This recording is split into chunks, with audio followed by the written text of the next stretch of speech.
Oh, boy. It's heavy today. It's really, I'm heavy lifting today. It is heavy. I apologize. We'll try to be lighthearted at the end. What's your take on this? Well, it's a bad look. Yeah. And I think the question I asked, as soon as I heard what had happened, I said, well, you know, I'm old school. There's a 12 o'clock rule, yeah. right? But people are grown men. I get it.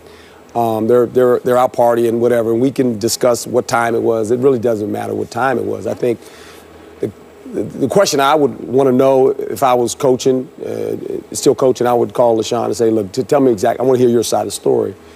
And I would hope somewhere in this that if you're a police officer and you're off duty, that when this thing got going where it escalated, you would maybe remind the party when the words start getting exchanged, hey, look, we're the popo. Now, maybe that helps, or maybe it doesn't. But I would hope now they're investigating and all that, and we got people that have seen what happened. I hope somebody in the crowd says, well, we're the popo. If not, then I'm like, well, why wouldn't you say that before anything happens? Because maybe that, it de-escalates this situation, because we're talking about a bottle of champagne. And for a bottle of champagne at 2:45 in the morning, look, there's enough money in the room where we could pitch in and buy another bottle of champagne and go on about our way, right? But that didn't happen, and so now we're looking at it, and the Philadelphia Police Department, and I think they would know that that was Lesean Mccoy. That this is who he is, yeah. and maybe remind him, hey, we are the popo, okay? So let's stop this. Let's don't let this get any further. But I don't know what happened. I don't either. I'm just sitting here like you guys, and I'm reading. I don't know, but if that didn't happen, then shame on all of us, because to me, that might have stopped this situation. But right now, the problem for Lesean is there were a lot of people involved, but he's the face. Of course. See, he's the face. And that's what players have to realize. When you get yourself in this situation, and it might not even be your fault. Maybe you were protecting yourself. Maybe they swung at you. I don't know. But you're going to be the face of this. And this is part of the National Football League. And now all of a sudden, if you're a coach and you're an organization, you're sitting right now and you're having a discussion with your GM and you're saying, okay, what are we going to do? Because right now, in our minds, he's probably going to miss some time. Probably going to miss some time.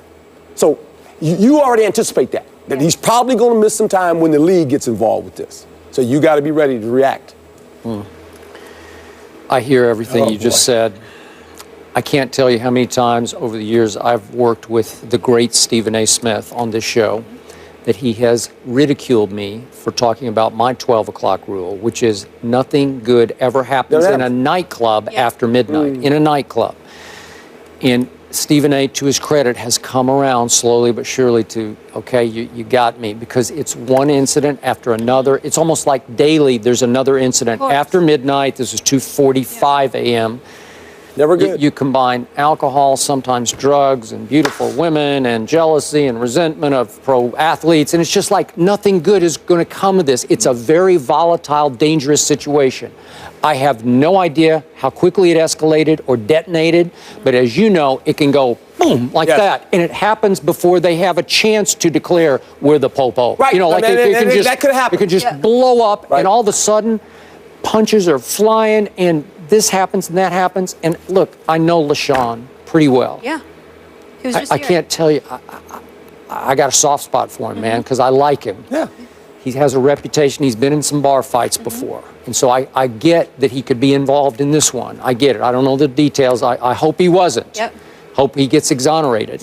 But it sounds like this is some big trouble coming down the pike here, right? Yeah. And it also sounds like Lesean may have to sit back at some point in a year or two and say, what was I thinking? Was it worth that night in that club over that bottle of champagne for this to happen? If it goes to trial, God knows, I'm doing worst case here. Right.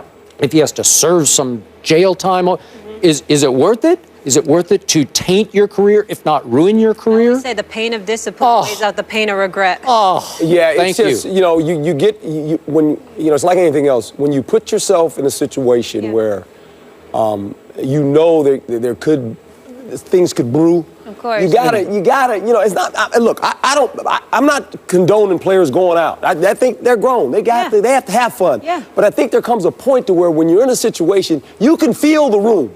You can feel it. You You can know. just kind of, I've been there. Yeah. Look, I'm not naive. I I've know. been there. Like, and I'm out. I gotta go. Yep. Hey, it's time to go now. And sometimes you don't want to, but you have to. You just You got have to police because yourself. you're going Yeah. to be the face of this. Of course. You're the face. We're the Yeah. only guy they're showing on television. We show Lesean on television. No police officer, Yep. no other buddy, no one at No, the but bar. right or wrong, that's what It's it him. is. It's his face. I have one more Shame. preachy quote. Too much is given, much is required. It's the truth. Correct. All right, and I'll stop preaching. Okay. The King versus the Mamba. LeBron versus Oh, boy. Kobe. Which star will wind up with a better career? Mr. LA in the house. Hey. You guys are asking that question? Well, you have fun. Oh, Fun boy. for you. It's obviously Okay. LeBron, All right, right? we're back.